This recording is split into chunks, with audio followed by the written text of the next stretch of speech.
신문 이야기 도지코쇼에 오신 여러분 반갑습니다. 저는 신문 읽어주는 남자 김진입니다. 잠룡이라 불리는 발음에 주의하셔야 합니다.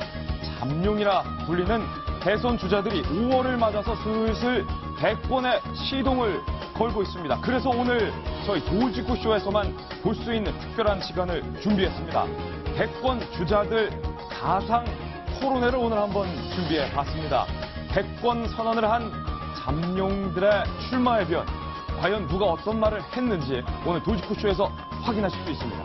오늘자 도가신문 지금부터 저와 함께 하시죠. 먼저 동아일보입니다. 바로 이분들입니다. 잠시 후 가상으로 스튜디오에 한번 모셔볼 텐데요. 지금이 존재감 높일 때다. 대권 도전의 달, 5월은 가정의 달인데 이분들에게는 대권 도전의 달인가 봅니다. 특히 이 중에서도 손학규 전 대표가 심상치 않게 정치권에 돌직구를 던지고 있습니다. 새 판을 짜겠다에 이어서 이번에는 새 그릇이 필요하다.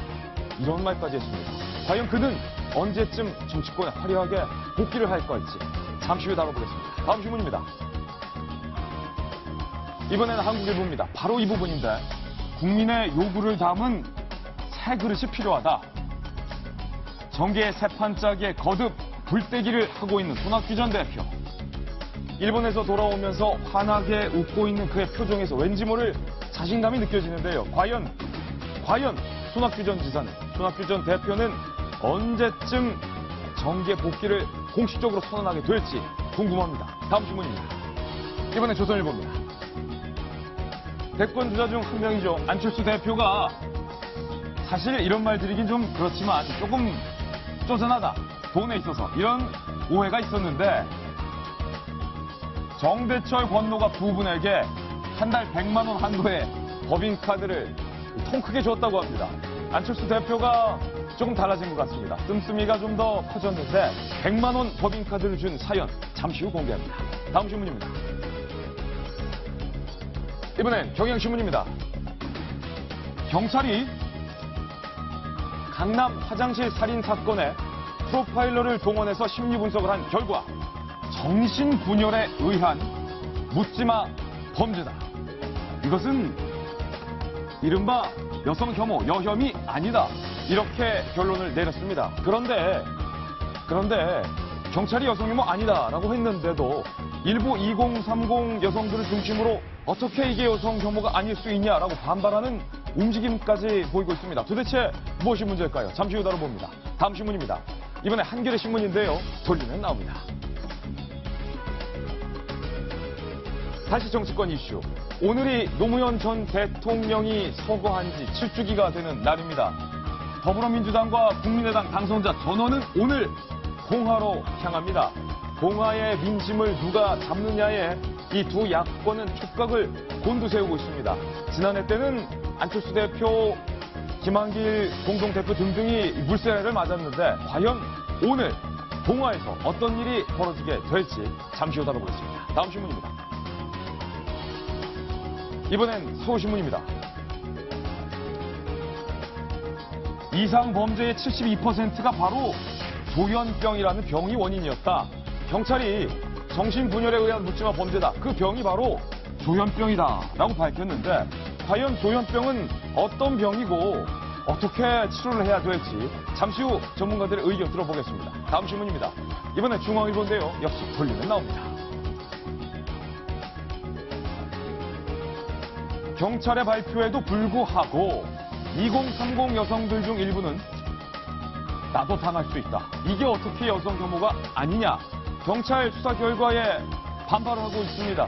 도대체 2030 여성들 마음속에 이 자리 잡은 공포심이 무엇인지 잠시 후 다뤄보겠습니다. 네, 오늘 신문 이야기 도지코쇼 화려한 대선 주자들 가상으로 스튜디오 한번 모셔볼 테고요. 강남 화장실 살인 사건의 전말도 오늘 들어갑니다. 오늘도 신문 이야기 도지코쇼는 여러분을 위한 기회입니다.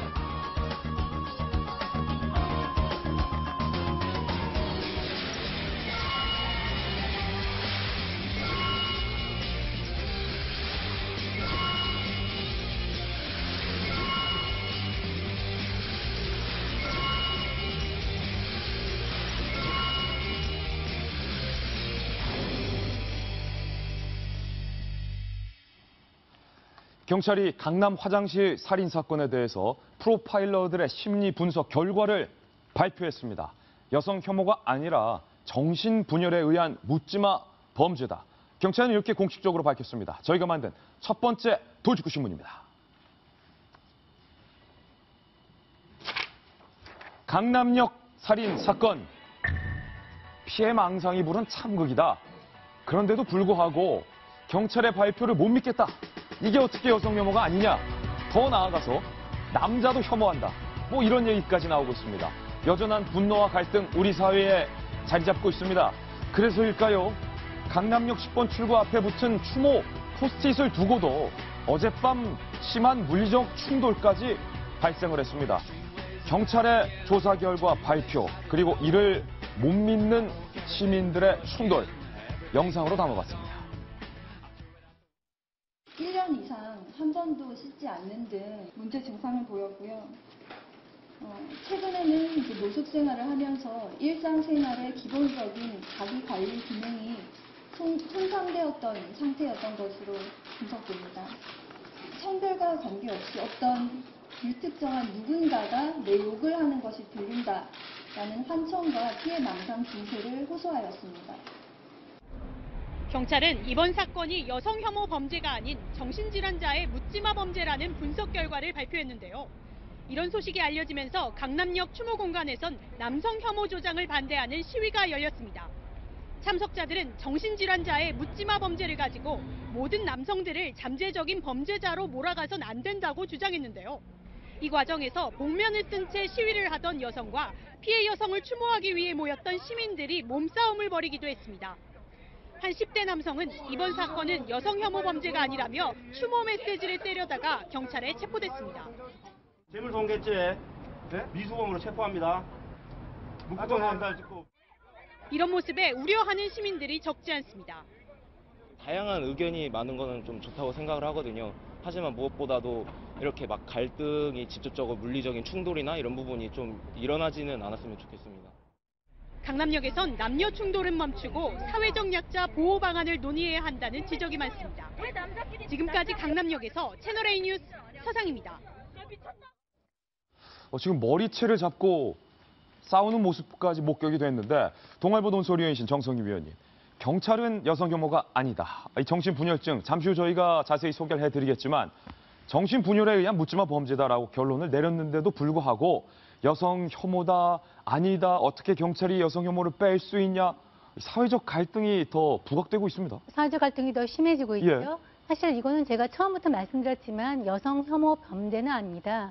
누가 봐도 그 이상한 행동을 하는 사람에 의한 돌발적인 어떤 범죄였는데요. 경찰 발표도 어저께 그렇게 나왔습니다. 정신질환자의 묻지마 범죄고요.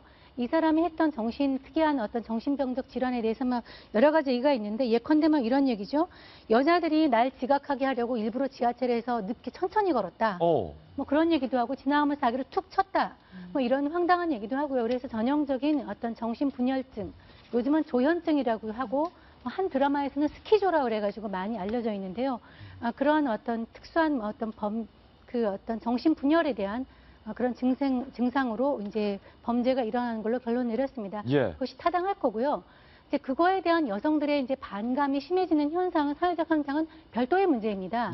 우리 사회가 아직도 여성을 비롯한 사회적 약자한테 굉장히 불리한 사회다. 이런 어떤 부글부글 끓고 있던 그런 감정에 이것이 도화선이 돼서 이 범죄 자체는 여성 혐오가 아니지만 그 밑바닥에 깔고 있는 정서는 여성 혐오 정서가 있다라는 것을 아마 이번 현상에 나타나고 있고, 저런 이제 강남역에서 충돌하는 것든 그런 거에 대해 또 대척점에 있는 남자들이 왜 전체 남자를 또 이렇게 범죄 집단을 하냐 하는 그런 어떤 정서가 또 현장에서는 저런 충돌로 나타나는 것 같습니다. 근데 이제 2030 여성들이 우리가 이제 방송을 통해서 지금 경찰 프로파일러도 또 특별히 또 여성이 했죠. 여성 프로파일러가 이것은 정신질환자의 범죄이지 여성 혐오 범죄가 아닙니다라고 여러 번 이야기함에도 불구하고 여성들은 오늘 중앙일보에도 실렸지만 이게 어떻게 여성 혐오 범죄가 아니냐, 나도 당할 수 있었던 거 아니냐라고 분노한다고 해요. 이제 아마 저는 그 기저에 실려 있는 마음이 뭔지는 알 것 같아요. 결국엔 여자가 아니었으면 당할 일이 아니지 않았느냐. 여자였기 때문에 당했기 때문에 이것은 여성 혐오 범죄가 맞다라고 생각을 하는 것 같아요. 그런데 우리는 끊임없이 이거를 분리해서 개념을 분리하자고 하는 이유가 뭐냐 하면은 아마 맞을 거예요. 이 남자도 남자한테 받은 무시보다는 여자한테 받은 무시를 더 참기 힘들었을 거예요. 네. 뭐 피해망상이기도 하지만 대부분의 남자들이 남자한테 받은 무시보다 여자한테 받은 무시를 더 못 참아요. 예. 거기에 뭔가 여자에 대한 어떤 차별성이 좀 들어가 있긴 해요.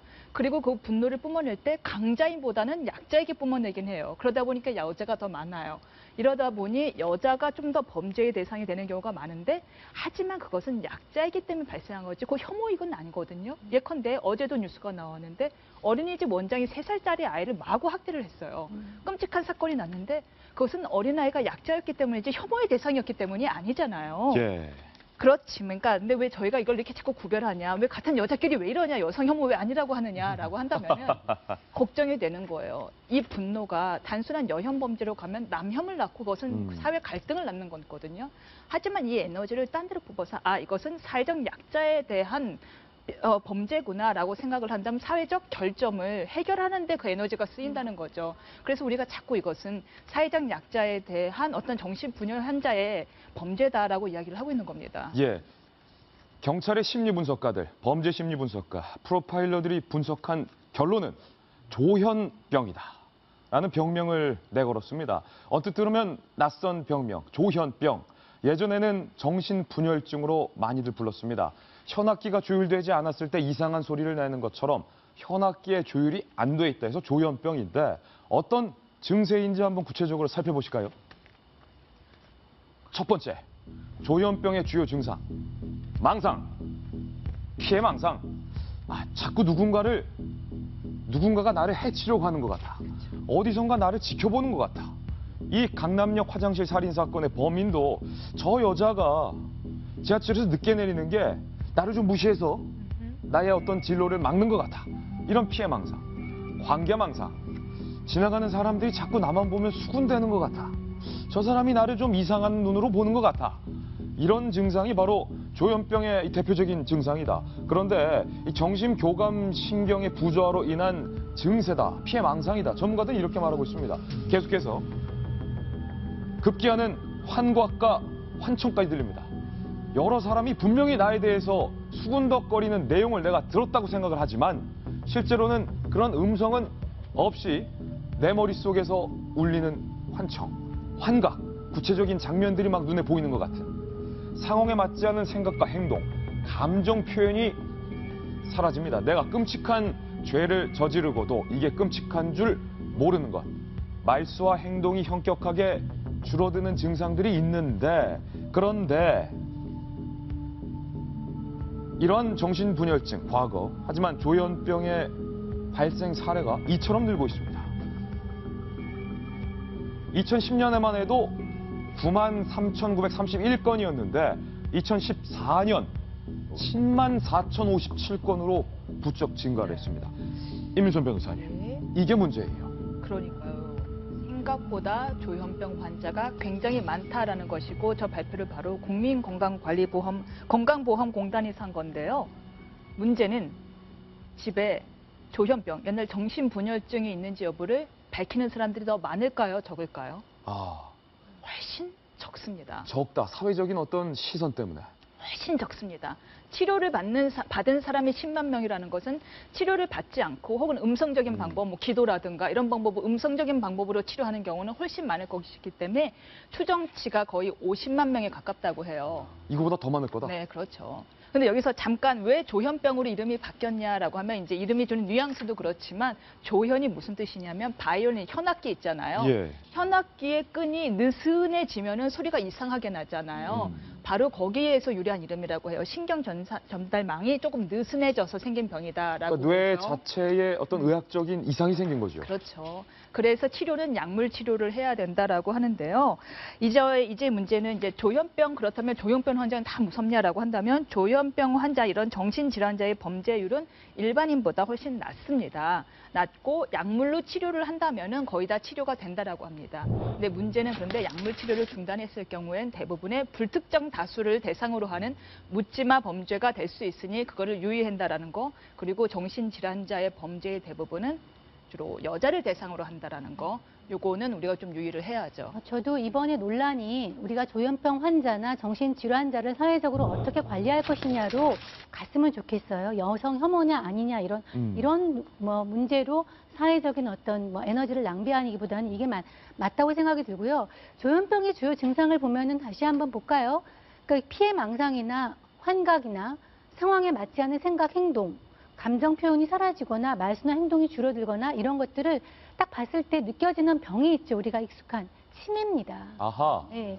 제가 이제 의사들하고 인터뷰하다 보면은 치매 환자들이 그 증세가 심해지만 이렇게 스키즈가 온대요. 정신분열증이 온대요. 그러니까 생각보다 여기는 이제 10만 명이라고 하고 이번에 범인은 30대이지만은 집안에서 이제 가까운 분들이 치매나 이렇게 환자를 앓는 분들은 결국은 이제 정신분열증이 오기 때문에 훨씬 더 숫자가 많아질 수 있거든요. 그럼 집집마다 다는 이렇게 잠재적인 이런 그 큰 뭐 범죄를 저지를 수 있는 사람을 가지고 있습니다. 그러니까 우리가 이거를 나쁘게 보거나 좋게 하는 그 문제가 아니라 우리가 사회가 어떻게 이런 식으로 이런 분들을 관리하고 그다음에 이분들을 치료를 갖다가 돕도록 시스템을 갖춰야 하는지는 좀 논의를 해봐야 될 시점이라고 생각을 합니다.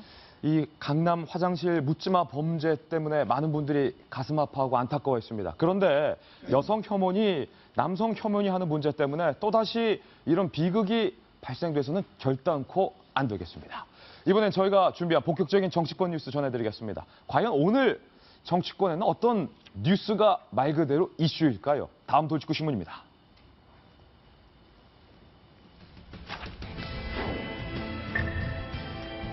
그 외에 그런 책 있지 않습니까? 냉정과 열정 사이. 영화로도 많이 나왔는데 그건 좋았는데 요거는 좀 별론 것 같습니다. 친박과 비박 사이. 정지석 원내대표가 주말 내내 어떻게 해야 될지 고민을 했는데 결론을 아직도 못 내리고 있습니다.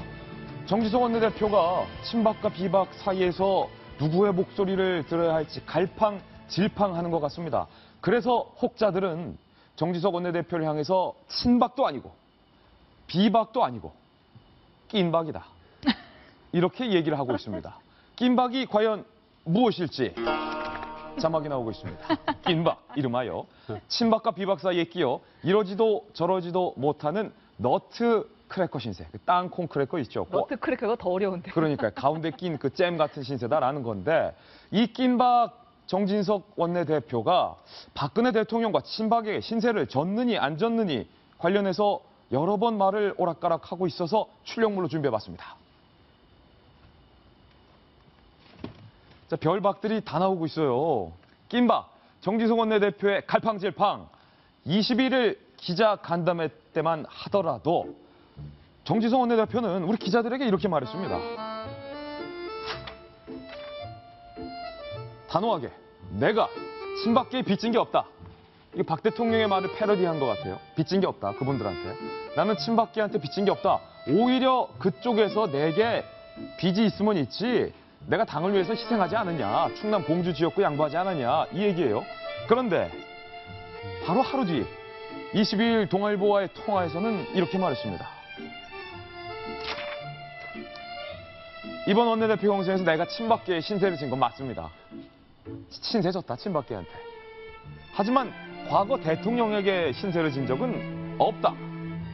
정지석 원내대표가 김병민 전 의원님, 친박과 비박 사이에서 눈치를 보고 있는 건가요? 낀박이라면 원내대표 선출은 잘한 게 맞네요. 일단 양 계파에서 자유로운 사람을 선택했으니까. 여기까지는 좋았는데 그 혁신을 잘 이뤄나가야 되는데 지금 진짜 말 그대로 낀박의 상황에서 이러지도 저러지도 못하고 있는 형국을 지난 주말 이틀 동안 보여준 것 같아서 대단히 안타깝다라는 얘기를 좀 드리고 싶습니다. 일단 첫 번째로 저는 이 신세 타령이 나오는 게 정말 굉장히 가슴이 답답하거든요. 네. 세상이 친박에게 신세를 졌다? 4번의 신세를 졌다라고 모 의원이 이제 인터뷰했던 자료들이 나오는데요. 2014년, 2012년 총선에서 처음에 또 공천 주지 않았어? 2014년 지방선거에서 도지사 가기 우리가 도와줬잖아. 16년도 공천 줬지, 원내대표까지 시켜줬지, 4번의 신세를 졌다라는 건데 세상에 저는 정치인들이요. 특정 누군가한테 신세를 준다면 그게 개파 정치를 만드는 초석이고요. 정치인들이 지는 신세는 딱 한 가지. 국민과 유권자를 향해서 지는 게 신세지. 이걸 어떻게 서로 간에 신세라고 얘기를 합니까? 그런 측면에서 일단 이 신세 타령 나오는 게 너무 안타깝다는 생각이 들고 이제 문제를 해결해야 되는데 정진석 원내대표가 양 개파의 눈치를 볼 수밖에 없는 상황이라면 눈 질끈 감고 아까 말씀드린 것처럼 국민만 보고 가야 된다는 생각이 다시 한번 드는데요. 임진왜란 때 얘기 하나만 잠깐 좀 드릴게요. 임진왜란. 네, 임진왜란 때의 모습과 저는 지금 새누리당의 모습이 너무 흡사한 것 같은데 선조가 의주로 피난을 가죠. 예. 선조를 따른 사람들이 가면서도 저 남쪽에서 정말 그 당시 조선을 지키기 위해서 활약했던 이순신 장군의 존재를 묻는 못마땅합니다. 첫 번째, 영웅의 존재를 부정합니다. 두 번째로 전국 각지에서 나라를 지키겠다고 일어난 의병들이 있는데 그 의병장 어떻게 됐죠? 의병장이 참수당하고 난 다음부터 바로 의병의 기가 꺾이고 나라가 다시 또 휘청거리는 과정이 이르게 되는데 예.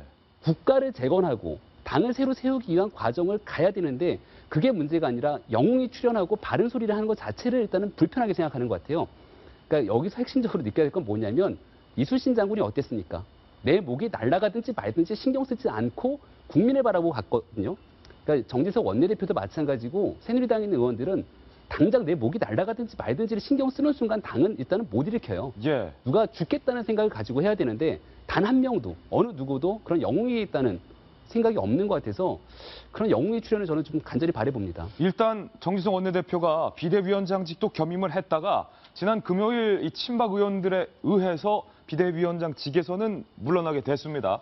오늘 월요일의 남자 박상철 교수님 나오셨는데 정치 전문가로서 친박 의원들이 이렇게 얘기를 하더군요. 정진석 원내대표, 내가 4번이나 당신 도와주지 않았냐. 친박계에서 계산서를 이렇게 내밀고 있습니다. 정진석 원내대표는 이 계산서를 완벽하게 외면하지는 못하는 것 같아요, 느낌이. 글쎄요. 일단 뭐 무슨 박까지 나올지 모르겠습니다. 저는 밀양박인데 낀박. 밀양박이다. 낀박. 밀양박이 최고죠. 근데 낀박이 정진석 그 대표의 신세라고도 이야기할 수 있겠지만은 저는 처음에 정진석 의원이 이제 당선자죠. 원내대표가 됐을 때 참 그나마 새누리당에서 괜찮은 인물을 참 골랐구나. 이 난국을 해결할 수도 있지 않겠냐라는 약간은 낙관적으로 봤는데 역시 그것은 저는 오해였다고 생각이 들고 예. 지금 김진석 그 원내대표가 지금 새누리당의 문제를 해결한다는 건 사실 불가능하다고 봐요. 아, 정진석 원내대표가 문제 해결 못할 거다. 네, 왜냐하면 어차피 지금 모든 정파가 그렇지만은 새누리당은 깨진 그릇입니다. 아니면 심하게 금이 갔기 때문에 이것을 어떻게든지 새롭게 녹여서 한 그릇을 만들어야 되는데 야당 같은 경우 그릇이 깨져도 총선에 의해서 민심에 의해서 해결이 되고 방향을 잡아가거든요. 근데 지금 과연 새누리당이 친박 비박이 과연 어떤 길을 향해서 당원을 쳐다보고 국민을 쳐다보고 갈 수 있을까? 아까 이제 임진왜란 이야기가 나와서 저도 잠깐 이야기를 하자면은 임진왜란 때 이제 선조대왕이 깝깝해가지고 동인과 서인의 양 계파의 수장을 가서 일본이 쳐들어올 것 같으냐 가서 판단하고 오라 그랬어요. 동인하고 서인이 와가지고 정반대 이야기를 했습니다. 황인길과 김성길이었는데 곧 쳐들어옵니다. 준비합시다. 예. 아닙니다. 그럼 낭비입니다. 안 쳐들어옵니다. 근데 그 사람도 일본 가서 살펴본 게 아니에요. 이미 마음을 먹었어요. 안 가도 똑같은 이야기 할 사람들이거든요. 어허. 안 가도 동인이니까 어떻게 얘기하고 서인 이야기를 할 것이고 그런 계파가 친박과 비박이에요. 정말 새누리당을 어떻게 할 것이냐 국민을 쳐다보고 있지 않기 때문에 지금 정진석 그 대표한테 낀박이란 말 얼마나 처량합니까? 정치인이라는 소신을 가져야 되는데 무엇을 해결하겠습니까? 저는 굳이 답이 있다면 뭐 비대위니 뭐 혁신 비대위니 이건 학자들이 만들어낸 말에 불과합니다. 이게 정말 국민이 결정할 총선이 있으면 좋은데 국민이 없잖아요. 그러면 전당대회를 좀 빨리 해서 예. 당원을 통하든지 어떤 국민을 통해서 심판을 받아가지고 그 그릇을 어떤 중간 정리를 하고 나가야지. 정진석 원내대표한테 뭘 요구하는 것은요. 이건 영원히 해결이 안 된다. 예. 그런 생각이 듭니다. 제가 윤태곤 실장님 주말 동안 취재를 하던 중에 익명을 요구한 한 새누리 중진 의원이 저에게 이런 말을 했는데 정진석 원내대표의 이 낀박 신세에 대해서 굉장히 안타깝다. 결국엔 정진석 원내대표도 전임자인 원유철 원내대표의 수순으로 밟는 것 아니냐. 그럴 가능성이 높아 보이죠. 제가 정진석 원내대표 입장에서 보면은 정말 답답할 겁니다. 왜냐하면 그 혁신위 사태가 일어난 이후에 정진석 원내대표가 제일 붕괴한 지점이 이거였지 않습니까? 나한테 미리 말한 사람 한 명도 없었다. 뭐 누구 보고 당신이 뭐 비대위 들어와라 그러니까 아니 나는 관여 안 한다 그러고 누구 이제 들어와라라고 하니까 뭐 나는 안 한다고 하더니 일 터지고 나니까 벌떼같이 덤벼가지고 이렇게 한다라는 거잖아요. 제일 붕괴했던 게 저는 그 지점이라고 생각하는데 말하자면은 책임을 나누기 싫었던 거죠. 그리고 중진회의 때도 그랬지 않습니까? 이리저리 이야기가 많이 나왔습니다. 뭐 비대위는 사실상 안 된다. 혁신형 비대위는 어쩌고 이렇게 쭉 이야기를 해가지고 흔들 만큼 흔들어 놓은 다음에 결론은 뭐였냐? 정진석 원내대표한테 1임한다였거든요. 그럼 말도 안 되는 소리지 않습니까? 말도 안 되는 소리다. 다 이렇게도 못하고 저렇게도 못하게 해놓은 다음에 근데 결정은 네가 하는 거야? 라고 하는 거잖아요. 예. 정진석 원내대표 입장에서는 그게 제일 답답한 거죠. 차라리 여기에 이제 주주들 말하자면은 김무성, 뭐 최경환, 서청원 나와가지고 이야기를 하고 자기들이 말한 만큼 거기에 책임을 지면은 제가 정진석 원내대표라면 그 사이에서 조정을 한번 시도를 해볼 수 있을 건데 다 숨어가지고 뭐 누구를 내세워가지고 흔들기만 하고 책임을 안 지려고 하니까 뭐 원유철 원내대표의 이야기가 나오는 건데 저는 이런 것 같습니다. 방금 박상희 선생님이 이제 전당대 이야기하셨지만 결국 그거라고 봐요. 친박 다 이제 전당대회를 보고 있는 건데 친박에서는 왜 네가 뭘 하려고 하냐 하지 마라.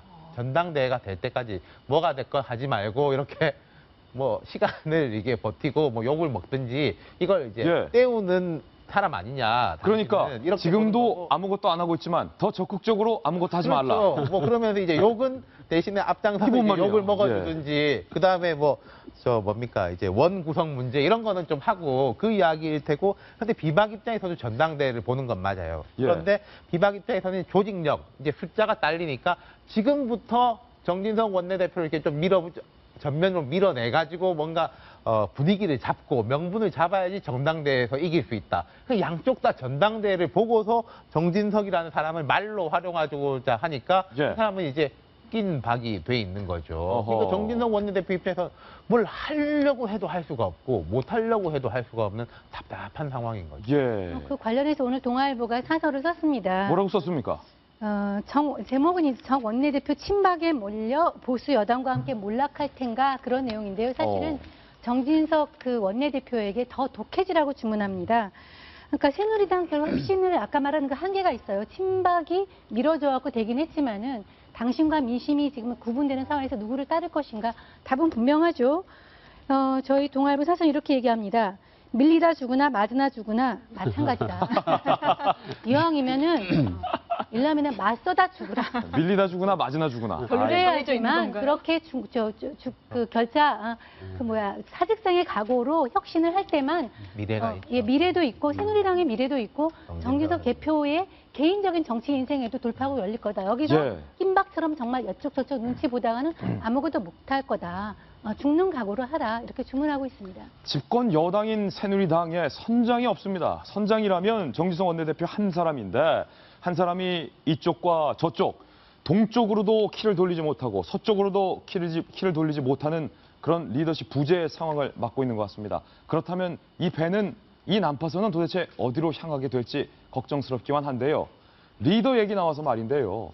여권과 야권의 내년 대선을 앞두고 내가 강력한 대선 주자 군이다 라고 할 만한 사람이 없습니다. 다 고만고만 유력한 후보들은 많은데 압도적인 사람이 없으니 이른바 5월을 대권 선언의 달로 생각하는 대권 주자들이 많은 것 같습니다. 그래서 오늘 저희 돌직구쇼에서 가상 대권 주자들 인터뷰를 한번 준비해봤습니다. 이름하여 대통령을 꿈꾼다.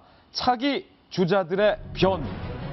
대선을 1년 앞둔 오늘 돌직구쇼에서 미리 한번 만나보겠습니다. 그래서 유력 대권 잠룡들 발음에 주의하셔야 됩니다. 잠룡이 아니라 잠룡입니다. 누구누구 모셨는지 한번 스튜디오에 모셔보겠습니다. 각기 모신 분들의 판넬 얼굴을 지금 들어주시죠. 네, 이쪽부터 한번 보겠습니다. 우리 김병민 전 의원은 손학규 전 지사 들어주셨고요. 윤태곤 실장은 박원순 서울시장, 그리고 정성임 의원은 반기문 유엔 총장 모셨고요. 그리고 제 옆엔 임순 변호사께서는 안희정 충남지사의 얼굴도 들어있는데 한 사람씩 한번 들어보겠습니다. 정성임 의원님, 반기문 유엔 총장 들어주시고요. 강력한 아무래도 대권 잠룡일 것 같은데 반 총장 대권과 관련해서 최근에 이런 발언을 했습니다. 반 총장의 대권과 관련된 발언부터 들어보시죠. 사무총장으로서 유종의 미를 거둘 수 있도록 도와달라. 유종의 미가 도대체 뭘지. 내가 이것만 끝내고 대권 나가겠다라는 말로 저는 들리는데. 정성임 위원님. 최근에 반기문 총장이 국내 정치는 아니지만 국제 정치에 관해서는 굉장히 발언을 높이고 있습니다. 예. 국내 언론에는 유종의 미를 끝낼 수 있게 해달라. 근데 늘 얘기하고 있지만 나는 대선에 관심 없다. 출마 안 한다는 얘기는 안 하시거든요. 근데 오히려 지금 어떤 정치적인 발언은 트럼프를 향하고 있습니다. 지난 트럼프의 막말과 관련해서 인종혐오 이런 혐오 발언을 하는 사람은 지도자로서 적합하지 않다. 예. 사실 유엔 사무총장은 국내 정치에 개입하는 발언은 극히 지극히 삼가하고 있는데요. 지난번에 미국에서 이렇게 얘기를 함으로써 반 트럼프에 대한 이런 기치는 분명히 했고요. 오늘 그 관련해서 관심 있는 기사는 이렇게 그 국내에서 뜨거운 반기문 총장에 대한 평가나 충청 대망론과는 무관하게 반기문 총장이 유종의 미를 거둘 수 없을 것 같은 그런 낌새가 나오고 있어요. 아니, 무슨 소리예요? 그 이코노미스트지라고 이제 굉장히 유명한 영국의 경제 잡지인데 여기에서 반기문 총장에 대한 기사가 실렸는데요. 반기문 총장은 유엔 내부의 행정 능력이나 유엔 밖의 통치 능력 모두에서 실패한 총장이다. 예. 코피 아난 등 전 총장들에 비해서 강대국들에게 맞서는 걸 싫어했다. 말을 잘 못하고 절차에만 집착하고 현안에 대한 대처 능력이나 업무 깊이도 부족하다. 이러면서 역사상 최악의 총장이다. 이렇게 혹평을 해놨습니다. 아니, 이코노미스트가 뭔가 개인적인 원한을 질 리는 없을 테고 반 총장을 혹평을 했네요. 이게 제가 보면은요, 그 외신들을 보면은 외신들에서 그 반 총장에 대한 평가는 그렇게 지금까지 나왔지만 높지 않고요. 예. 주로 놀리거나 이런 대상으로 하는데 물론 유엔 사무총장이 되게 좋은 평가를 받기가 쉽지가 않습니다. 이렇게 왜냐하면 유엔의 어떤 권한이라는 거는 안보리에 있거든요. 예. 안보리 5개 상임 이사국의 모든 권한이 집중되어 있는 상황에서 유엔 사무총장이 허수아비의 역할을 하기가 쉽습니다. 그래서 주로 사무총장은 유엔의 그 안보리 이사국들에 대해서 이렇게 맞서는 것을 높이 평가받는 그런 자질이죠. 예. 지금까지 반기문 총장이 이제 그런 거에 대해서 좀 미진하다. 이런 것이 이제 이런 그 이코노미스트의 혹평에 대한 원인인데 이것이 주목되는 이유는 사실 이런 말을 잘 못하고 절차에 집착하고 현안에 대한 대처 능력이나 이런 그 업무 깊이가 부족한 것은 유엔만 그렇겠습니까?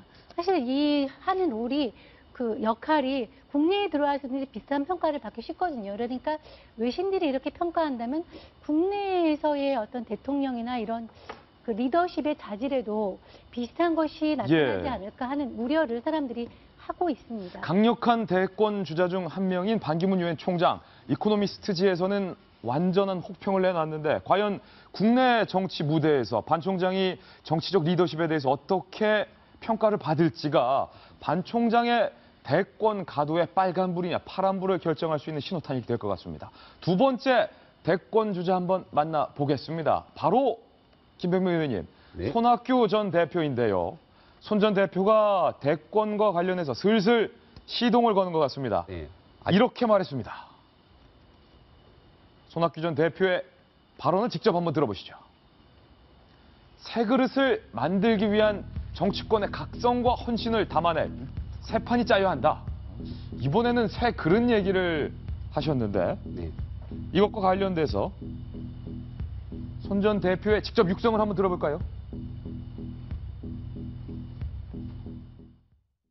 새 그릇을 만들기 위한 정치권의 각성과 헌신 그리고 그 진정한 노력을 담아낼 그러한 새 판이 짜져야 한다 이런 말씀을 드린 겁니다. 더민주 국민의당 쪽에서 러브콜을 거부를 하시는 건가요? 어떠세요? 뭐 신당을 창당할 계획이 있으신 거예요?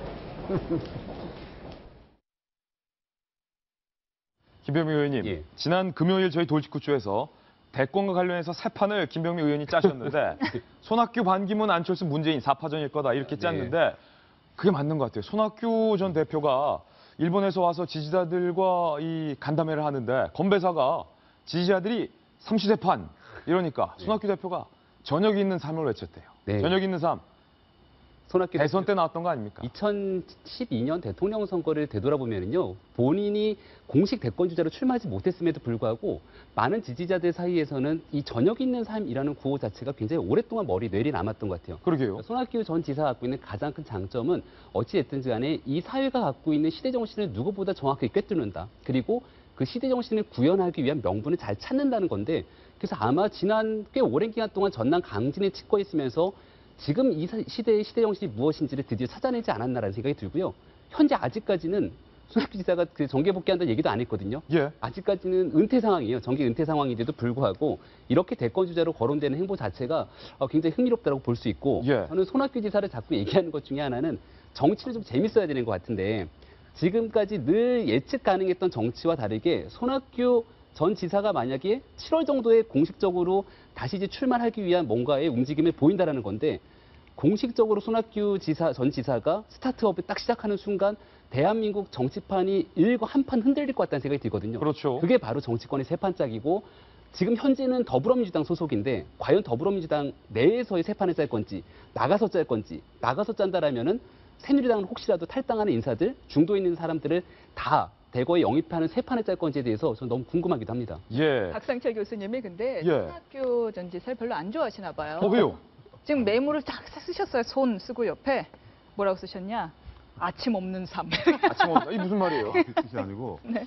지금이 저녁이 없는 삶이라고 이야기할 정도면 뭔가 좀 여유가 그나마 있는 것이 예. 여유를 갖자는 건데 지금은 아침이 있는 삶 일정으로 각박한 세상이 됐기 때문에 4년 전에 썼던 것을 좀 수정할 생각을 좀 가졌으면 좋겠다라는 이야기를 하려는데 컨닝이라고 이야기를 해보면 컨닝을 해버리네요. 그러면은 뭐 손학규 전 대표가 만약에 대권 주자로 나오면 어떤 정치적인 멘토로서 역할을 하겠다. 박 교수께서. 아니요 그런 얘기가 갈 필요가 없고요. 또 예. 안 나올 가능성도 있기 때문에. 네. 근데 저는 뭐 손학규 전 대표도 상당히 정치적으로 이제 의미가 많고 앞으로 이제 손학규 대표만이 아니라 모든 사람들이 정말 백가쟁명식으로 여러 사람들 호객행위를 할 거예요. 저는 네. 이런 정치를 할 것이다. 저런 정치를 할 것이다. 오늘 뭐 이 네 사람만 나오겠습니까? 여러 사람들이 있을 거 아닙니까? 그래서 저는 국민들은 이럴 때일수록 난세에는 간웅이 나타나니까 함부로 판단하지 말고 쇼핑할 때까지 끝까지 기다려가지고 한참 구경한 다음에 국민들의 마음 결정했으면 좋겠고 오랜만에 정치 구경을 하는데 지금 다 주역들 아니겠습니까? 예. 근데 이제 손학규 이제 저분이 나온다면 이제 저녁 있는 삶보다는 좀 세태 반영하는 용어를 좀 바꿨으면 좋겠다라는 이야기를 좀 하고 싶었죠. 예, 애정어린 돌직구까지 손학규 전 대표까지 만나보셨고요. 이번에는 세 번째 대권 주자 만나보겠습니다. 안희정 충남지사입니다. 이렇게 말했습니다. 대권 선언을 거의 한 것과 다름없습니다. 문재인 전 대표가 있는데도 불구하고 문 대표 제껴버리겠다. 안 나오네요. 열심히 훈련하고 연습하고 불펜 투수로서 몸을 풀고 그래야겠다. 내가 여차하면 문 전 대표 제치고 골 넣겠다. 그러니까 문 전 대표 측에서는 안희정 지사를 그저 페이스메이커 정도로 생각을 하는데 보완제로 생각했죠. 정작 안 지사의 생각은 다른 것 같아요. 그렇죠. 내가 왜 보완제냐? 예. 페이스메이커, 이게 페이스, 얼굴 페이스가 아니라 마라톤 페이스 할 때 그 페이스메이커가 아니라 나는 대체제다라고 안희정 지사 측은 생각한다고 합니다. 예. 그래서 오늘 기사 아주 재밌어요. 안희정은 과연 문재인의 대체제냐, 보완제냐인 건데요. 지금 그래서 안 지사 측은 단순한 보완제가 아니라 보완제가 될 수가 없다. 안 지사는 문재인 대표의 대체제의 역할을 할 것이다. 그리고 하면서 어떤 중국의 격언까지 인용을 했다라고 하네요. 장강, 후랑, 최전랑. 뭐요? 무슨 뜻인지 아시겠어요? 다시. 장강, 후랑, 최전랑이라고 했어요. 무슨 뜻입니까? 아, 장강의 뒷 물결이 앞 물결을 밀어낸다. 뒷 물결이 누구겠어요?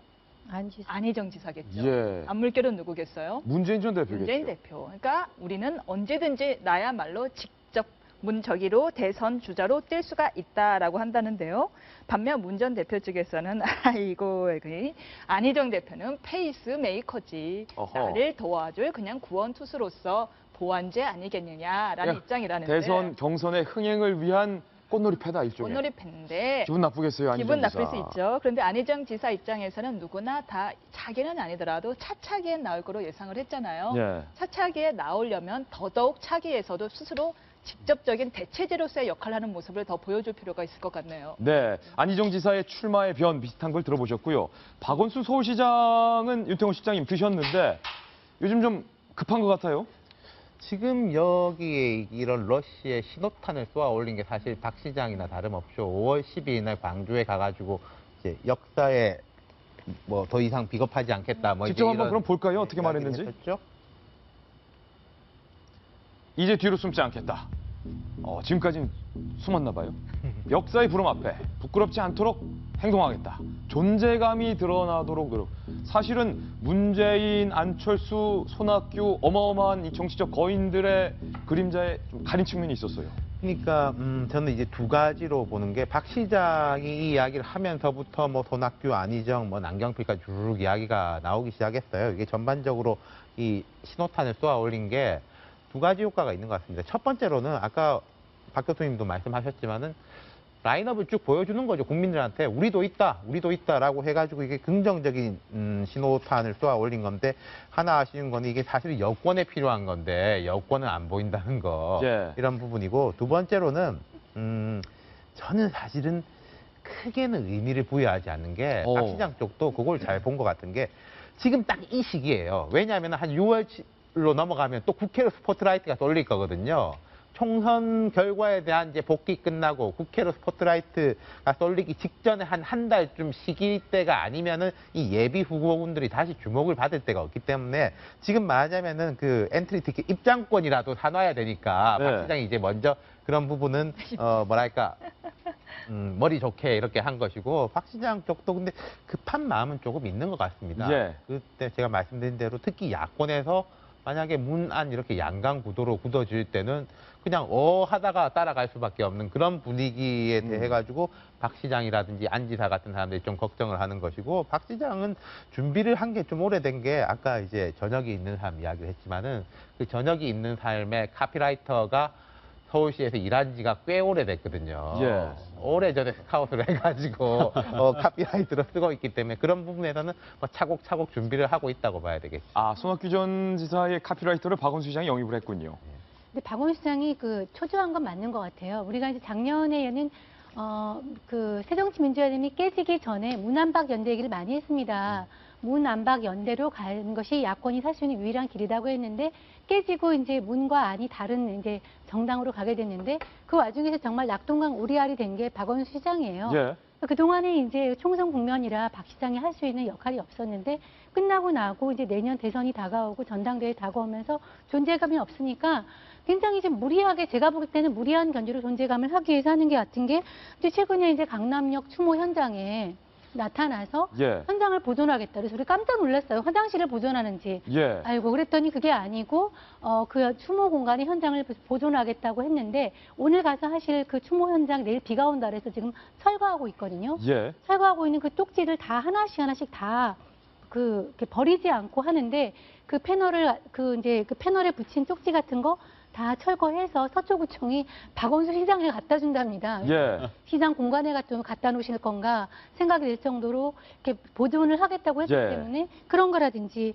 지난번에 옥바라지 골목 그 철거했던 현장에 느닷없이 나타나서 왜 철거해 이러는 게 무슨 갑자기 느닷없이 들어와서 그 철거 현장을 본인이 철거하지 않는 모습을 보임으로써 본인의 존재감을 알리려는 것이라든지 예. 그다음에 이제 청년수당 2030번 청년수당에 대해서 청년을 겨냥한 그 공약 과거에는 지자체장이 하지 않았던 그런 공약을 만들어서 실천하는 모습이라든지 이런 것이 굉장히 초조감의 반영으로 네. 나타나고 있다 이렇게 봅니다. 제가 좀 짧게 보태보자면요. 야권에서 이제 야권 지지자들 주목을 받고 있는 이제 스타일리스트들이 이재명 성남시장과 안희정 지사가 있다면은 뭐 박원순 시장은 박원순의 길을 맞는 게 제일 좋겠지만은 제가 생각할 때는 박 시장은 이재명의 길보다는 안희정의 스타일을 조금 벤치마킹하는 게 좋지 않을까 싶은데 지금 좀 이재명 쪽으로 가고 있는 것에 대해서는 좀 그러네요. 박 시장이 여러모로 초조하신 것 같은데 여권 주자를 너무 소개를 안 시켜드린 것 같아서 우리 여권에도 이런 사람들이 있다라고 여권 지지자들은 외치고 있습니다. 바로 남경필 지사와 원희룡 지사. 대권과 관련해서 각각 이런 말을 했습니다. 남경필 지사부터 한번 보시죠. 대통령 한번 해보는 게 꿈이다. 그런데 지금은 도지사로서 충실하게 수행을 해야겠다라고 미묘한 뉘앙스를 남겼고요. 원희룡 제주도지사는 더 구체적이고 노골적으로 밝혔습니다. 원희룡 제주지사 역시 제주지사이기 때문에 화산을 얘기했어요. 화산이 터질 수밖에 없는 마그마는 계속 끓고 있다고 보고 온다. 내가 마그마다. 박 교수님 지금 쭉 잠재적 대권 주자들 6분 정도 보셨는데 총평 부탁드립니다. 제가 아까 국민들한테 지금은 결정하지 말고 지켜보라고 이야기한 이유 중에 하나가 제가 요즘 뭐 5세대 정치 이론이라고 뭐 교수가 지금 말을 하나 만들어 쓰고 있는데 지금이 정치 변화가 엄청나게 변화무쌍할 거예요. 총선 때와 달리 또 대여것들이 나타나가지고 이런 겁니다. 총선이 끝났기 때문에 어떤 정치인도 공천으로부터 자유롭습니다. 자기 스스로 정치적 결정을 할 수 있고 또 어디선가 멀리서 자기를 끌어당긴 게 있어요. 바로 그게 내년에 있을 대통령 선거거든요. 그래서 자기 스스로도 마음껏 움직일 수가 있고 그리고 뭔가 나를 부르고 있기 때문에 정말 변화가 무쌍할 수밖에 없다. 그래서 방금 이야기했던 여러 인물들이 나오는데 예를 들어서 이제 반기문 그 유엔 사무총장 같은 경우는 저는 좀 복잡했을 것 같아요. 일반 국민들은 박근혜 대통령이 스카우트 하겠지만은 까닥 잘못했다가는 그 스카웃은 죽음으로 갈 수도 있다고 생각하기 때문에 죽음으로 가는 스카웃 다른 생각을 할 수도 있고요. 그래서 저는 아까 우리 정 의원님 말씀 잘하신 것 같아요. 지금 현재 자기 일을 더 열심히 한 게 낫겠다. 유엔 사무총장감이 내년에 대통령감으로 필요할 수 있게끔 그 일이 전념한 게 나을 것 같고 손학규 대표님 같은 경우는 역시 오래 쉬었기 때문에 뭔가 현실 감각이 있는 이야기들하든가 그다음에 이제 단체장 같은 경우는 나머지 다 단체장들 아닙니까? 미국으로 치면 그 주지사들이죠. 예. 대통령 되기도 합니다. 그리고 우리나라도 서울시장이 대통령이 됐고요. 그런데 그런 사람들은요, 가닥 잘못하면은 무사안일주의의 정치를 할 수가 있어요. 다 된 밥에 숟가락 얹어서 내가 필요하면 하고 그렇지 않으면 도지사 해야지 뭐 이런 식이면 되면 안 됩니다. 정치는 정말 숟가락 얹어놓기 식이 아니라 자기의 정치가 아닐 때는 이 시장에 나설 건 아니다. 그래서 이런 자기의 밥그릇을 내던질 줄 아는 그런 기백이 있어야죠. 그런 사람이 지도자가 돼야죠. 숟가락 하나 얹혀서 가는 사람이 만약 우리 지도자가 된다 칩시다. 남의 발성에 숟가락 얹으면 안 돼요. 큰일 나죠. 예. 그래서 그렇기 때문에 이제 많은 사람들이 등장하고 변화무쌍한 이 정치 판국에서 국민들은 같이 요동을 치지 말고 괜히 국론 분열 생깁니다. 지켜보라 이겁니다. 네. 그게 저는 가장 그 현명한 국민들의 태도가 아닌가 생각 들고 그게 더 무서워서 앞으로 이거 대권 주자들은 많은 노력들 저는 하리라 봅니다. 대권 주자들 중에 이 사람에 대한 언급은 안 나왔네. 많은 분들이 이상하게 지금쯤 되면 느낄 겁니다. 다음 돌직구 신문에 나와 있습니다. 만나보시죠. 바로 안철수 국민의당 대표 이야기인데 돈을 쓰는 데 있어서 뭐 많은 기부는 했는지 모르겠지만 팝콘을 안 사준다, 밥을 잘 안 산다, 각자 계산한다, 객출한다, 뭐 이런 얘기들이 많아서 시간 날 때 영수증을 그렇게 보신다, 뭐 이런 뒷소문들이 무성했는데 김병무 의원님 100만 원짜리 법인카드를 정대철 고문한테 딱 줬다면서요? 통 크게 쓰셨습니다. 자리에서 이제 정대철 상임 고문이랑 그리고 건노갑 고문을 두 분한테 법인카드를 월 100만 원 한도로 쓸 수 있는 걸 드렸다는 거예요. 근데 이제 여기서 건노갑 고문은 아유 됐습니다 하고 마음만 고맙게 받다고 사양을 했는데 정대철 고문 같은 경우는 이 뜻이 너무 좋잖아요, 사실은. 그리고 왜 이 돈을, 이 법인카드를 드렸는고 하니 이 두 분이 낙선자들을 만나면서 위로하면서 밥을 사고 다닌다는 겁니다. 그러니까 거기에 경비를 좀 보태라는 뜻인데 정대철 고문은 이런 얘기 하셨다 그래요. 낙선자 위로는 내 전문이다. 왜냐면 내 아들도 낙선자니까. 아, 그러네요.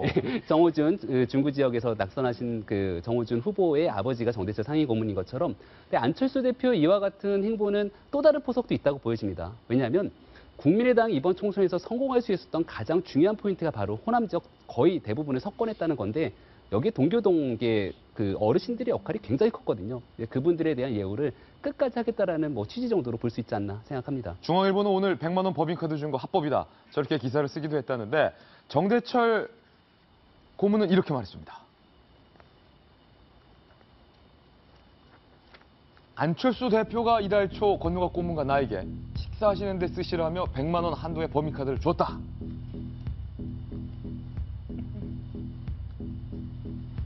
정당 고문으로 처음 법인카드를 받아봤다. 공고문은 사용했지만 나는 액수가 문제가 아니라 그 뜻이 너무 가상해서 받아서 당직자 16명 격려하는 데 썼고 총선 낙선자들 위로하는 자리에도 사용할 계획이다 라고 밝혔는데 이게 왜 이렇게 뉴스가 되냐 하면요. 이게 이제 고문들한테는 법인카드를 당에서 잘 안 준 거예요. 당 대표는 주는데 당마다 다르긴 해요. 국민의당 같은 경우는 당 대표가 한도가 300만 원이라고. 아, 그렇군요. 네. 새누리당은 500만 원에서 1000만 원 사이라고 합니다. 그리고 뭐 사무총장 김영환 사무총장 국민의당 200만 원, 당 대변인 정도는 월 100만 원 정도로 해서 법인카드가 있는데요. 뭐 혹자는 이렇게 볼 수도 있어요.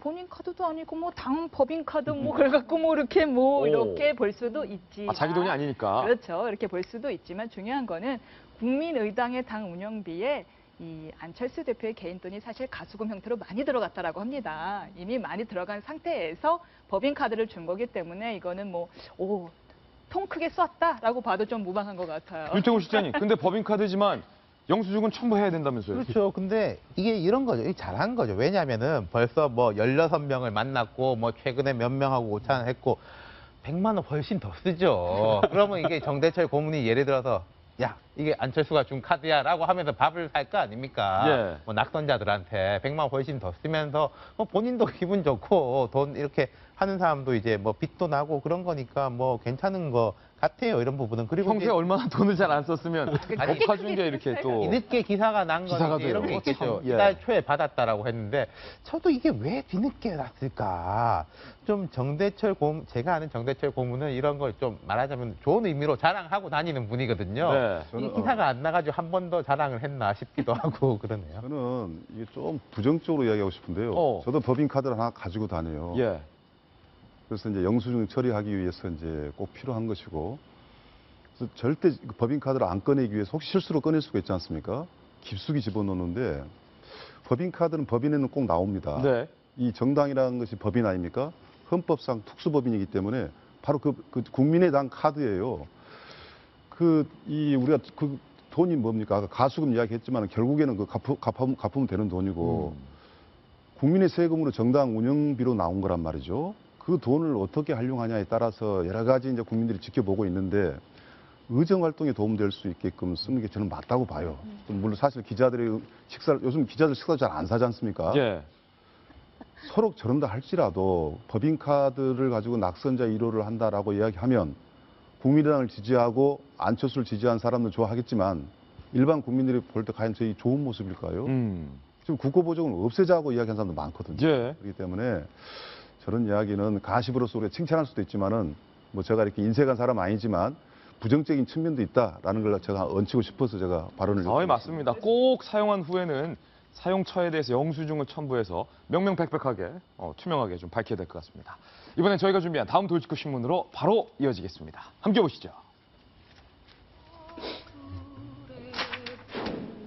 오늘 노무현 전 대통령의 서거 7주기입니다. 그런데 노 전 대통령의 7주기를 맞아서 국민의당과 더불어민주당이 양당 모두 봉하마을을 찾아간다는데 봉하마을을 찾는 두 야당의 속내가 조금은 다르다고 합니다.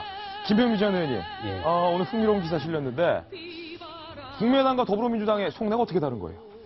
일단은 국민의당 입장에서는 가는 발걸음이 굉장히 무거울 것 같아요. 예. 왜냐하면 그 봉하마을을 찾는다는 거는 결국은 노무현 대통령을 지지하는 수많은 사람들이 추모의 열기에 가득 차 있을 텐데 그분들이 봤을 때 국민의당은 어쨌거나 친노 패권주의를 욕을 하면서 뛰쳐나간 사람들로 규정 지을 수 있거든요. 그러니까 그렇지만 그럼에도 불구하고 이 대한민국의 새로운 정치의 발전을 위해서 뭔가 그런 명분들을 얘기하는 과정이기 때문에 욕을 먹더라도 가겠다라는 심정으로 갈 겁니다. 그리고 더불어민주당 입장에서는 과거 노무현 정신을 받들어서 우리가 진짜 과거에 뭐 패족이라는 표현까지 써가면서 한때 노무현 대통령이 굉장히 폄하됐던 부분들이 있었는데 지금 역사의 재조명을 받는 부분들도 굉장히 많이 있거든요. 근데 다만 그 옛날 노무현 정신에만 사로잡혀갖고 그 이상을 얘기하지 못한다라면 어려운 부분이겠죠. 그래서 아마 이 봉하마을에서도 새로운 노무현 정신을 어떻게 만들어낼 것인지에 대한 메시지를 던질 것 같고 뭐 그런 두 걸음들이 굉장히 하나만 더 얘기 드리면 무거울 건데 제일 무거운 건 새누리당의 발걸음이 제일 무거울 거라는 생각이 듭니다.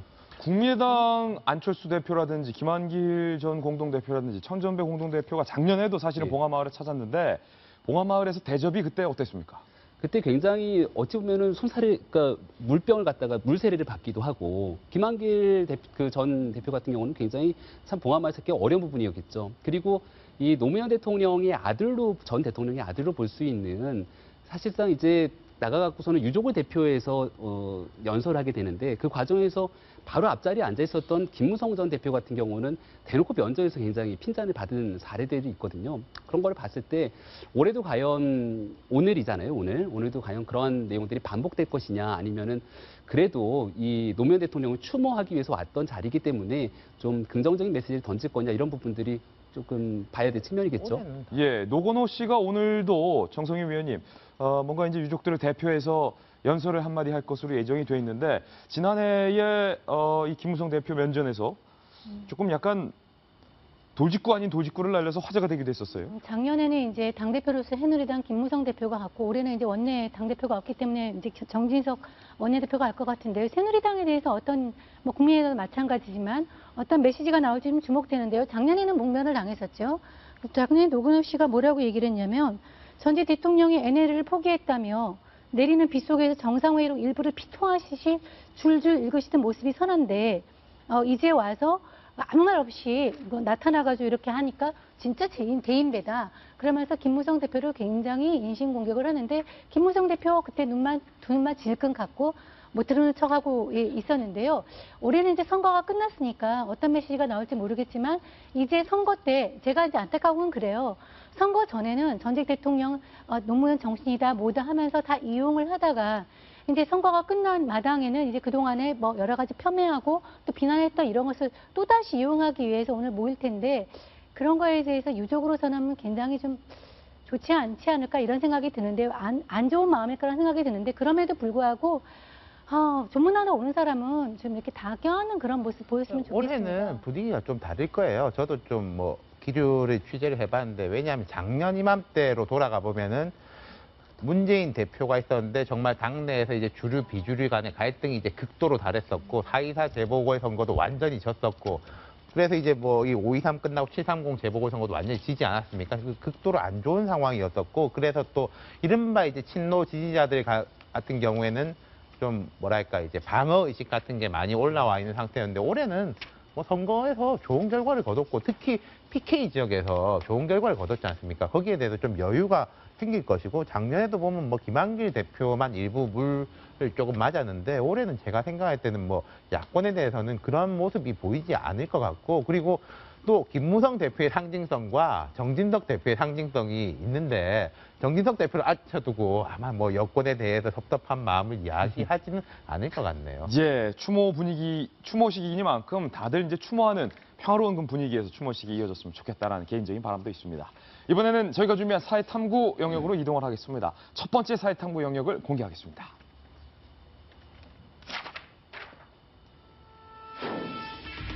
대장 논란을 겪고 있는 조영남 씨가 저희 채널A 단독 취재 결과 그림을 구매한 사람들에게 입금을 불어넣어서 회유하려는 것 아니냐라는 의혹을 받고 있습니다. 여인선 기자가 취재했습니다. 조영남 씨에게 사기죄를 적용하려면 대리작품인 줄 모르고 샀다는 구매자들의 진술이 필요하다는 게 검찰의 판단. 검찰은 최근 화가 송모 씨가 조영남 씨에게 대신 그려준 그림을 산 사람들과 수사 일정을 조율했습니다. 그런데 검찰에 따르면 수사에 협조하기로 했던 구매자들이 돌연 조사에 응할 수 없다고 말을 바꿨다는 것. 한 구매자는 조사를 거부하면서 조영남 씨 측에서 연락이 와서 그림을 샀던 금액을 다 변상해줬다고 검찰에 밝힌 것으로 전해졌습니다. 검찰은 조영남 씨 측이 구매자들에게 변상을 하면서 검찰 조사에 협조하지 말라고 회유하는 것으로 보고 있습니다. 게다가 조영남 씨 측도 검찰 조사에 불응하는 상황. 검찰은 화가 송 씨에게 문자 메시지로 대리 그림을 의뢰한 조영남 씨 매니저에게 여러 차례 소환을 통보했지만 매니저는 휴대전화를 끄고 잠적했습니다. 채널A 취재진은 조영남 씨 측의 해명을 듣기 위해 여러 차례 접촉을 시도했지만 연락이 닿지 않았습니다. 채널A 뉴스 여인선입니다. 임은선 변호사님, 조영남 씨의 이른바 대작 논란을 겪고 있는 그 그림들을 구입한 사람들이 애초에는 경찰과 검찰 수사에 협조를 하겠다라는 태도였는데, 주말 사이에 조영남 씨가 그림 구매 금액을 다 환불해주고 있다. 경찰 수사에 협조할 수 없다라고 돌연 입장을 밝혔고, 조영남 씨와 매니저는 연락을 감췄다. 좀 예상했던 일이죠. 예. 저는 그 말씀을 드렸습니다. 기망행위가 있어야 되는데, 그러면 피해자의 진술이 있어야 되는데, 아마 이미 조영남 씨가 만약에 피해를 본 사람이 있으면 다 변상하겠다고 이야기를 한 이상 아마 피해자로 나서는 사람이 별로 없을 거다라고 했는데, 역시나고 이처럼 지금 피해자의 진술을 확보할 수 없다라면은 사기죄로 기소하는 것은 조금 많이 힘들 것 같아요. 조영남 씨가 미리 그걸 알고 발빠르게 움직이고 있는 측면도 있겠군요. 뭐 둘 다인 것 같아요. 예. 뭐 기소를 피하는 면도 있겠지만 처음부터 만약에 때문에 피해를 본 사람이 있다면 난 변상하겠다는데 조영남 씨의 성격을 아는 사람들은 그 얘기를 하더라고요. 그 성격상 피해 주장하는 사람이 있으면 그러니까 바로 돌려줄 사람이다. 네. 라고 얘기하더라고요. 이번 논란에서 정성희 위원님, 조영남 씨 개인의 의도와는 별도로 뭔가 움직임이 있었다. 뭐 이런 얘기가 그러니까 나오고 이제 있어요. 전시회가 문제인데요. 예. 조영남 씨는 뭐 70년대부터 그림을 그려왔다고 하죠. 그러니까 화가로서 자질이 있는 거는 뭐 틀림없이 부인할 수 없는 사실이고 전시회도 그 전부터 했습니다. 문제는 요즘 전시회가 잦다는 거죠. 굉장히 자주 뭐 절에서도 하고 여기서도 하는데 전시회를 하려면 작품이 있어야 되는데 작품이 좀 이제 못 그린 거죠. 없는 거죠. 그러다 보니까 작품이 이제 급해서 이렇게 그러니까 생산에 차질이 생기니까 이제 한 것 같은데 그 작품 전시회에 이제 신정아 씨가 큐레이터로 나서지 않았습니까? 예. 그러니까 신정아 씨가 큐레이터로 재기하기 위해서 급하게 이제 그 작품을 모으다 보니까 이 무리수를 둔 과정에서 이런 논란이 생긴 것 같습니다. 예, 조영남 씨의 대작 의혹과 관련돼서 과연 경찰, 검찰 수사가 어떻게 결론이 날지 지켜보겠습니다. 저희는 광고 후에 오늘의 피나레 기사로 돌아오겠습니다. 잠깐만요. 선크림이 가게마다 동나고 선글라스 가게들은 만세를 부르고 있다고 합니다. 오늘의 피나레 기사는 바로 이 기사입니다. 너무 더워요. 5월 중에 최고 더워요. 지구학자들과 역사학자들은 올 여름이 지구 역사상 가장 뜨거운 여름이 될 것이다. 핫썸머, 영어 좀 썼습니다. 가장 뜨거운 여름이 될 것이다. 근데 이게 폭염과의 전쟁입니다. 벌써 선풍기는 준비한 수량을 5월 수량을 초과했다고 하고 얼음과 선글라스 판매 들고 있고 해수욕장에는 저렇게 행락객이 북적이고 있는데 안타까운 소식은 이딴 물놀이와 식중독 사고도 벌써부터 일어나고 있다. 제가 먹거리 스파이 진행하는데 이렇게 날이 더워지면 꼭 위생 상태 때문에 식중독으로 탈나는 사람이 있기 마련입니다. 무더위 잘 대비를 하셔야 될 것 같습니다. 다행히 오늘은 조금 꺾이고 내일부터 비가 오는데 비가 온 이후에는 지구상에서 가장 덥다는 그 핫썸머, 가장 폭염이 찾아온다 하니까 여름에 대비하셔야 될 것 같습니다. 저희 돌직구쇼와 함께 속 시원한 여름 보내시기 바랍니다. 오늘 저희가 준비한 소식 다 전해드렸습니다. 저희는 내일 아침 9시에 더욱더 풍성한 뉴스 들고 인사드리겠습니다. 오늘 하루는 분명 어제보다 더 나을 겁니다. 좋은 하루 되십시오. 고맙습니다. You got to give it up to me.